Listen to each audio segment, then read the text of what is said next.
Dan Wimar Witular sebagai orang dekat Sri Mulyani dalam komentarnya di jejaring sosial Twitter menyatakan bahwa Sri Mulyani telah ditunjuk sebagai Managing Director Bank Dunia. Ini merupakan pertama kalinya orang Indonesia memegang jabatan yang begitu tinggi di lembaga yang begitu kuat. Nah, pemirsa, kita segera bergabung dengan Bapak Wimar Witular. Pak Wimar, selamat pagi. Selamat pagi. Iya, Pak Wimar, apakah memang betul Bu Sri Mulyani sudah mengajukan pengunduran diri kepada Presiden dan menganggap bahwa tawaran dari Bank Dunia ini sebagai sebagai jalan keluar dari masalah-masalah yang selama ini menerpa Ibu Sri Mulyani di dalam negeri? Itu bukan jalan keluar ya. Kita sangat kecil lah kalau melihat semuanya dari kacamata kita sendiri. Sebenarnya Sri Mulyani sudah diminta menjadi pejabat Bank Dunia sejak setahun yang lalu. Sebelum beliau ditunjuk kembali di kabinet. Dia memang mempertimbangkan, tapi Presiden membutuhkan dia untuk kabinet yang kedua. Karena itu dia tangguhkan dengan minta maaf pada Bank Dunia. Rencananya tidak tahu, tapi ketika dia ditunjuk kembali, dia langsung mendapat serangan yang kita ketahui dari berbagai pihak termasuk media. Berarti dia tidak bijaksana untuk mundur pada saat itu. Dia lalui saja seluruh proses politik pansus dan termasuk proses hukum, dan sekarang KPK sudah menyatakan dia tidak bersalah, dan yang menyatakan dia bersalah sebetulnya hanya media dan anggota pansus.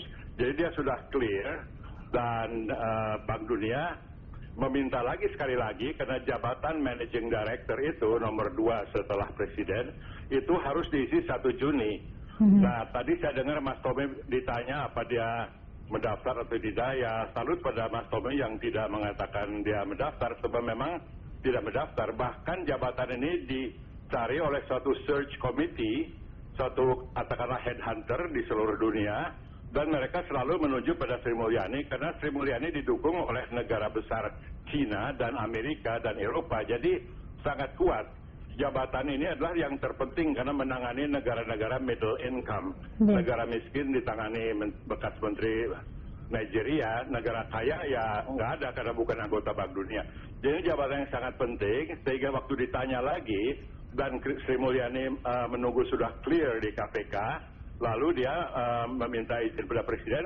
Presiden saya rasa dia bisa bicara sendiri. Pasti kita sangat senang, gembira ada orang Indonesia dapat prestasi seperti orang Indonesia mendapat emas Olimpiade. Kalau ada yang memberikan nada minor ya itu saya nggak tahu. Saya Baik, Pak Wimar, tapi ini kan tetap menunggu dari Presiden ya, izin dari Presiden. Apakah permintaan mundur dari Sri Mulyani ini dipenuhi atau tidak oleh Presiden? Bagaimana kepastian tersebut sudah didapatkan atau tidak oleh Sri Mulyani? Saya rasa Ibu baiknya telepon Presiden, karena saya sih nggak punya nomornya gitu ya. Jadi biar Presiden yang menjelaskan. Ya. Artinya sekarang ini. Tapi begini, Presiden Bank Dunia Robert Zulik ya sudah menelpon Presiden Indonesia SBY beberapa hari yang lalu gitu. Itu ada beritanya di Bank Dunia. Jadi Presiden Zulik makanya Robert Zulik berani memberikan penawaran lagi ya dalam Presiden kemarin. Ya, dan sudah mengumumkan di website mereka. Artinya green light itu sudah didapat dari Presiden Republik Indonesia? Saya rasa begitu ya.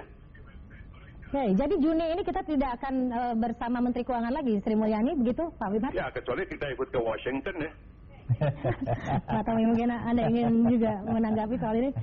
Saya bangga sekali, gitu aja. Saya gembira sekali. Terima kasih pada Metro TV. Iya, enggak, tapi memang